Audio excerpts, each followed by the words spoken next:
Welcome back. मसीहियों के रूहानी पेशवा पोप लियो ने कहा है कि मशरक़ वस्ता में नाकाबिले तलाफी नुकसान से पहले जंग रोक दी जाए। इतवार की दुआया तकरीब में पोप लियो ने आलमी बरादरी से मशरिक़ वस्ता में जंग रुकवाने की अपील की है। उन्होंने कहा, आज इंसानियत चीख चीख कर अमन की इल्तिजा कर रही है। आलमी बरादरी की अखलाकी जिम्मेदारी है कि वो सिफारतकारी से हथियारों को खामोश करवाए। उन्होंने मजलूम फ़लस्तीनियों के लिए इंसानी इमदाद पर जोर देते हुए कहा कि गजा के मसाइब के शिकार लोगों को नहीं भूलना चाहिए। Oggi più che mai l'umanità grida e invoca la pace.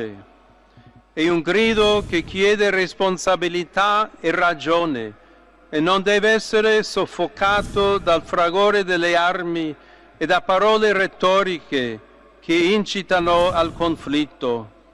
Il miracolo, là del welcome back. मसीहियों के रूहानी पेशवा पोप लियो ने कहा है कि मशरक़ वस्ता में नाकाबिले तलाफी नुकसान से पहले जंग रोक दी जाए। इतवार की दुआया तकरीब में पोप लियो ने आलमी बरादरी से मशरिक़ वस्ता में जंग रुकवाने की अपील की है।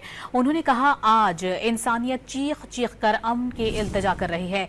आलमी बरादरी की अखलाकी जिम्मेदारी है कि वो सिफारतकारी से हथियारों को खामोश करवाए। उन्होंने मजलूम फ़लस्तीनियों के लिए इंसानी इमदाद पर जोर देते हुए कहा कि गजा के मसाइब के शिकार लोगों को नहीं भूलना चाहिए। Oggi più che mai l'umanità grida e invoca la pace.